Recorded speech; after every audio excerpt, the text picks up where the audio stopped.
మంత్రి గారు ఇన్ఫ్లుయెన్స్కి లొంగిపోతారు. కానీ చంద్రబాబు గారు మాత్రం అది గమనించి ఆ ఇన్ఫ్లుయెన్స్కి గురి కాకుండా నిర్ణయం తీసుకుంటారు. ఎందుకంటే ఆయన అనుభవజ్ఞుడు, మంత్రి గారు అనుభవరాహిత్యుడు. ఇది ఈనాడు తాజాగా ప్రొజెక్ట్ చేసిన కథనం. ఆటోమేటిక్ ఫిట్నెస్ పరీక్షలకి ఎంబీఐలు ఎందుకు, మాన్యువల్ విధానం ఉండాలన్న మంత్రి రాంప్రసాద్ రెడ్డి ప్రతిపాదన తిరస్కరణ.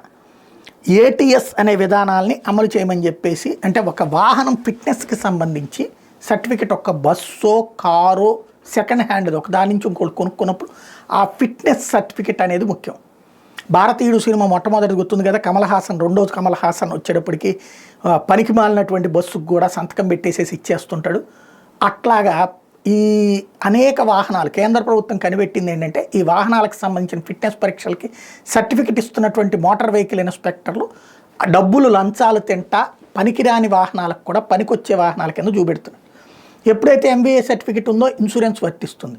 ఆ తర్వాత అవి యాక్సిడెంట్లు అవ్వడాలు, ఆ తర్వాత దానికి ఇన్సూరెన్స్ క్లెయిమ్ అవుతుంది. రెండోది ప్రజల ప్రాణాలు కోల్పోతున్నారు, ప్రమాదాలు జరుగుతూ ఉన్నాయి. కాబట్టి కేంద్ర ప్రభుత్వం ఏం చేస్తుందంటే, ఇక మనుషుల్ని నమ్మలేక యంత్రాలను నమ్ముతోంది. ఆటోమేటిక్ మిషన్స్ని పెట్టింది. ఈ ఆటోమేటిక్ మిషన్స్ వస్తే ఇక మోటార్ వెహికల్ ఇన్స్పెక్టర్తో సంబంధం లేదు. ఆ మిషనే చూసి అందులో ఫిట్నెస్ ఏంటి, దాంట్లో లోపలేదని ఉంటే ఒక రిపోర్ట్ ఇచ్చేస్తుంది.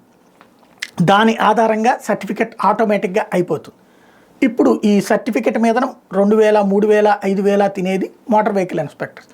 ఇప్పుడు ఆ డబ్బులు వాళ్ళకి రావు. వాళ్ళు రాంపుల్లారెడ్డి దగ్గరికి, ఎవరైతే మన రాష్ట్ర రవాణా శాఖ మంత్రి రాంప్రసాద్ రెడ్డిని అడగటం, దాంతో ఈయన motor vehicle automatic motor vehicle సిస్టంతో మనం టెస్ట్ చేపిద్దాం, కానీ ఫైనల్ అప్రూవల్ మాత్రం మాన్యువల్గా చేపిద్దాం, అది మళ్ళీ మోటార్ వెహికల్ ఇన్స్పెక్టర్తోనే అని చెప్పేసి ఓ ప్రపోజల్ పంపించారు.